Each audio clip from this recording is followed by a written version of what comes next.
Of course, finishing surgery in a prestigious training program and contributing to the training of surgical residents in our institution. And of course, the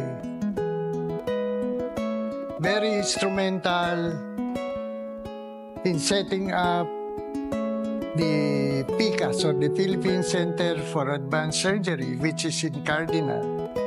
And this is for the training of residents as well as consultants for the minimally invasive surgery. My dream was really to become a doctor. Why? I do not know. My parents are not doctors, but I had an uncle, a brother of my father, and also his wife were doctors. I do not know if they were the ones who made me take up medicine, but wala akong course na naisip kung hindi medicine. In fact, when I was in high school, during graduation or before graduation from high school, my teachers and the nuns, kasi I was in a Catholic school, they wanted me to take up actuarial science. Hindi pa siya kilala during that time when we graduated, no?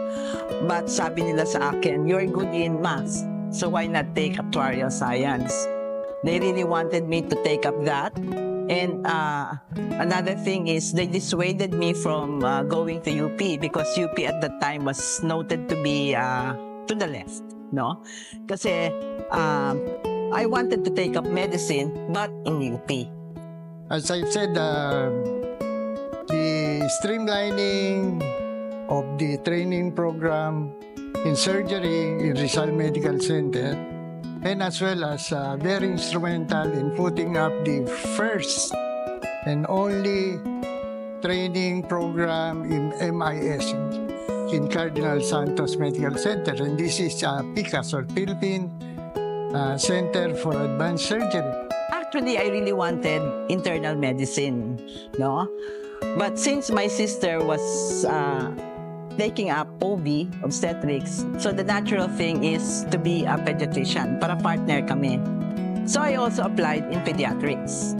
But as I said, I wanted internal medicine. So dalawang in-applyan ko right after graduation. Acceptance in pediatrics came earlier. Hindi ako pumirma kaagad na I wanted to go to pediatrics. Inaantay ko hoping that I would be in medicine. So, nag-sign up ako in pediatrics on the last day. And to my dismay, I was accepted in medicine. The list came out the day after I signed up. Kahiyaan na. So, I stuck it out in pediatrics and the rest is history. I'm now a pediatrician. Yeah, to the silver jubilarians or the younger jubilarians, be compassionate to your practice and train yourself so that you can contribute not only to the residents but also to the country. For the jubilarians, no, go on and practice. Do not make it stressful. Enjoy your practice. And to the young ones, choose the right specialty for you and be compassionate. Think of the usual answer that we had when we were in applying for medicine. We want to be a doctor because we want to serve humanity. Ngayon ata wala na yun eh. So I think you have the young ones, especially the up-and-coming subspecialists now, be compassionate to your patients. I guess you know what I mean.